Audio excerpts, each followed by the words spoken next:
Slušate srpski radio program Susreti ponedjeljkom u Otavi. Ja sam Boba Borović. Bojan Bosičić je naš gost večeras. Bojan Bosičić je publicista, novinar i filmski kritičar. Kao slobodni novinar piše za kanadsko-srpske novine i elektronske medije. Član je redakcije novina iz Toronta, najvećeg lista srpske dijaspore u Kanadi. Do sada je objavio 8 knjiga sa filmskom tematikom: Plakat, bosansko-hercegovačkog filma, Oskar je kriv za sve, Severno od Hollywooda, Bulevar sumraka, Dok javori njišu grane, Moderna vremena, Sjaj u očima i najnovija knjiga gospodina Bosičića, Politički nekorektno. O toj knjizi razgovaramo sa autorom Bojanom Bosičićem. Bojane, hvala što ste se odazvali našem pozivu da gostujete u našem programu danas. Dobar dan, Bobo, i srdečan pozdrav slušalcima Srpskog radija u Otavi. Dobro večer. U Srbiji upravo treba da izađe i da bude objavljena vaša nova knjiga pod nazivom Politički nekorektno. Kako je zapravo nastala ideja za ovu knjigu koju, evo, ekskluzivno predstavljamo slušalcima Srpskog radio programa Susreti ponedjeljkom u Otavi? Da. Pa ja posmatram i opisujem život i sve što nam se događa kroz film i filmsku kritiku, jer film je refleksija naših snova, ali i ogledalo stvarnosti. Ova knjiga je finalni dio moje trilogije, zasnovane na prethodno objavljenim novinskim člancima, koji su, ispostavilo se, bili aktuelni mnogo duže nego samo jedno ljeto. Za razliku od ranije dvije knjige, Moderna vremena i Sjaj u očima, moja nova knjiga objedinjuje filmske kritike, eseje i intervjue koji su direktno ili indirektno posvećeni samo jednoj tematici, sve prisutnoj političkoj korektnosti koja se nametnula kao najkontroverzniji sociološki fenomen u posljednjih 10 godina. U svesrdnu podršku Hollywooda i bučnu medijsku agitaciju zašla je u sve pore života i rada kao instrument za usmjeravanje i upravljanje masama. Svi članci objavljeni u proteklom 6-godišnjem periodu u novinama Toronto, najvećem listu srpske dijaspore u Sjevernoj Americi, su napisani pojedinačno i poslije uklopljeni kao sastavni dijelovi jedne skladne tematske cjeline. Integrišući široki spektar observacije iz različitih uglova, knjiga izražava promišljanja eksperata, ali i glas naroda. Kao hronika aktualnih vremena u kojoj se prelamaju hollywoodski filmovi i udarne medijske vijesti i teme, ova knjiga razmatra brojne dileme i polemike oko političke nekorektnosti i njene zloupotrebe. Podijeljena u 8 poglavlja, ona sadrži zbirku od 52 teksta različitih žurnalističkih formi i izraza koji iz raznolikih aspekata i višeznačnih perspektiva okvirno dotiču temu knjige kroz koju se prekriču film i politika kao odrazi i nezaobilazni sastavni dijelovi naših života. Politička korektnost je u posljednjih nekoliko godina postala gromoglasni medijski fenomen. Deluje kao skup dirigovanih pravila kojih treba da se pridržavamo. Šta je zapravo korektno reći, šta je zabranjeno reći u javnosti, a šta je dozvoljeno, ne samo u politici, nego u svim drugim sferama života i društva. Da li postoji neka precizna definicija šta je to politička korektnost? Po samoj svojoj ideji politička korektnost možda može da bude zavodljiva, ali je u svojoj realizaciji postala odbojna, izraubovana, profanisana i degutantna. Ko je zapravo osmislio tu jezičku kovanicu politička korektnost, koja je postala sinonim za moralnu političku podobnost? Zanimljivo, u velikom rečniku stranih riječi izraza na srpskom jeziku ne postoji termin politička korektnost. Online Wikipedia definiše jezičku sintagmu political correctness kao termin koji se upotrebljava da opiše jezik, praktične politike ili mjere koje su usmjerene da se izbjegne vrijeđanje ili stavljanje u nepovoljan položaj određenih grupa u društvu. Dr. Srđa Tripković, jedan od najeminentnijih savremenih srpskih političkih mislilaca i komentatora, je u mojoj knjizi iznio svoje prosvjetljujuće viđenje političke korektnosti, čije riječi sada citiram. Reč je u obliku totalitarne kontrole koja teži da sve oblike autoriteta relativizuje, da nametne određeni način mišljenja i da izbriše sve granice. Granice između nacija, vera, rasa, država, između muškarca i žene, roditelja i deteta, učitelja i đaka. Prvo i pre svega teže da ustanovi princip da istina ne postoji i da je istina sama stvar dogovora. Iz toga je izveden jedan za društvo razorni princip da je svako od nas neka manjina koja zaslužuje specijalni tretman. Po principima političke korektnosti ključevi se razdvajaju ne samo po rasama i po rodnosti, već također i po seksualnoj orijentaciji i po religiji. Slijedi potpuna atomizacija društva u kome se gubi osjećaj grupne koherentnosti i zajedništva i teži se njegovom razvijanju na individualne manjine sa individualnim specijalnim pravima. Time se podriva osjećaj društvene kohezije i solidarnosti.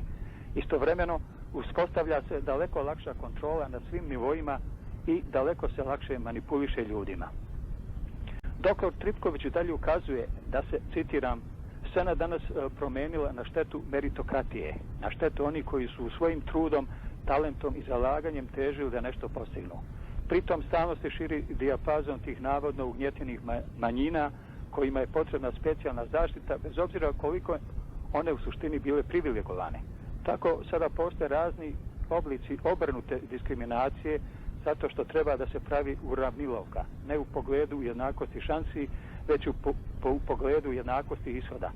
To je jedan oblik zlokobnog totalitarnog socijalnog inženjeringa koji iziskuje da, bez obzira na to koliko je ko talentovan i koliko ko ulaže napora, truda i rada, ishodi na kraju moraju da budu isti za sve. To je jedna vrlo sumorna i za društveni napredak porazna vizija.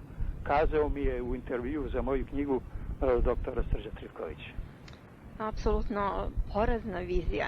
Koliko onda politička korektnost doprinosi afirmaciji i zaštiti ljudskih prava i slobode i koliko ona praktično znači i šta ona znači u proklamovanom širenju razumevanja, tolerancije i međusobnog poštovanja među ljudima? Pa ispitivanje javnog mnijenja u Kanadi, koje je u avgustu 2016. godine objelodanio nezavisni Angus Reid institut, pokazalo je da čak 76% anketiranih smatra da je politička korektnost otišla predaleko i da je pretjerala, pogotovo na polju slobode izražavanja. Pri tome čak 7 ljudi na svaki 10 kažu da cenzurišu sami sebe da bi izbjegli da eventualno uvrijede druge. Mnogima je već zagrdila politička korektnost zato što ne mogu slobodno iskazati šta misle i nazvati ono što ih tišti i frustrira pravim imenom i svima razumljivim rječnikom, jer im se momentalno i neizostavno lijepi etiketa navodnog rasiste, ksenofoba, šoviniste, bigota, mizoginiste, seksiste. Da li je anatemisanje neistomišljenika u skladu sa toliko insistiranom diversifikacijom, inkluzivnosti, pluralizmom ideja i osnovnim ljudskim pravima? Citirat ću opet misli doktora Srđe Tripkovića.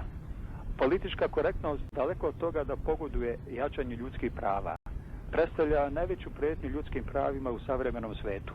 Polazi od teze da bez obzira da li je nešto istinito ili nije, ukoliko neko zbog te izjave može da se osjeti uvređenim ili marginalizovanim, onda je ta izjava zabranjena.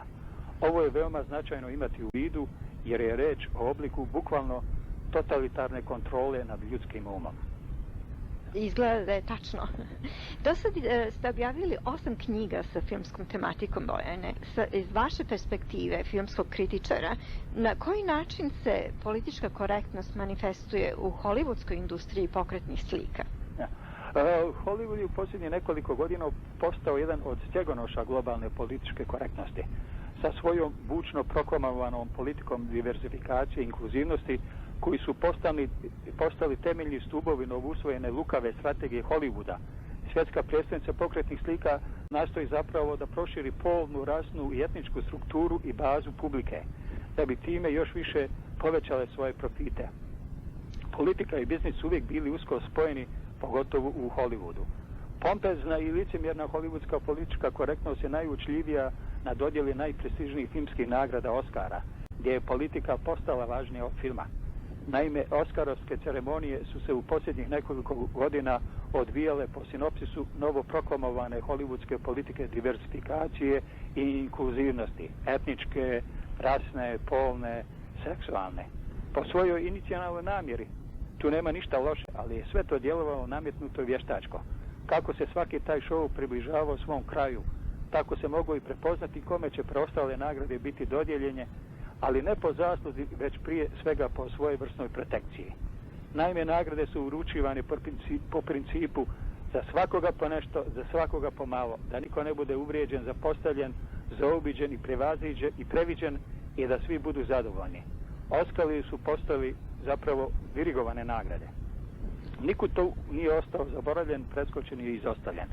Oskar se transformisao u manipulativnog političara koji je pozlačene statuete uručivao po novo izrađenom hollywoodskom ključu. Nagrade su dobile razne polne, etničke, rasne i socijalne grupe.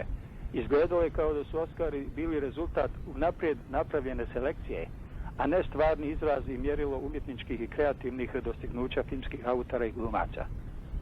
U protekle 3 godine Američka akademija filmskih umjetnosti i nauka, koja dodjeljuje Oskare, primila je veliki broj novih članova iz takozvanih vizualnih manjina i ranjivih zajednica, čim je izmijenjena njena struktura. Reformisana akademija, osvježena novim članovima, poručuje publici: pažnja, dolaze politički korektni Oskari, nova generacija.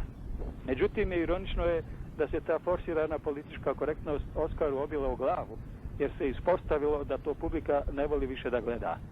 TV rating gledanosti Oskarske ceremonije se drastično smroglavio i prošle godine je pao na istorijski minimum. Znači, trebaju da pazi šta rade. Bojane, hvala vam na razgovoru o ovoj tematici. Ćemo još dugo razgovarati kao o fenomenu socijalnog diskursa današnjice izgleda. Da, hvala i tebi, Bobo. Bilo mi je zadovoljstvo da budem gost u tvojoj emisiji Srpskog radija u Otavi. Želim vam uspeh sa vašom novom knjigom Politički nekorektno i čujemo se i vidimo u Otavi. Da, nadam se. Ja planiram da knjigu predstavim tokom ove godine na prigodnim manifestacijama u Srbiji, a također i ovdje u Otavi i Torontu na salonu knjiga srpskih autora u Kanadi.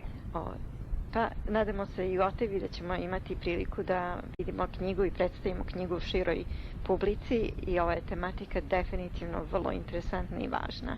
Svakako. Hvala vam veliko. Hvala, prijatno.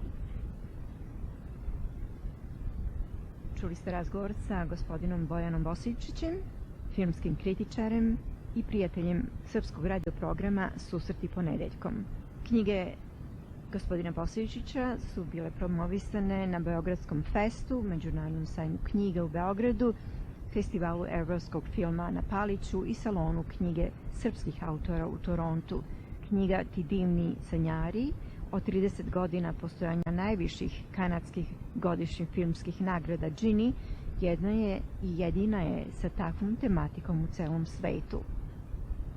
Gospodin Bosičić je bio koorganizator 2 retrospektive jugoslovenskih i srpske kinematografije u Kanadi. Novi balkanski film, New Balkan Cinema, održane u Otavi i Montrealu u organizaciji Kanadskog filmskog instituta u saradnju Jugoslovenskog instituta za film.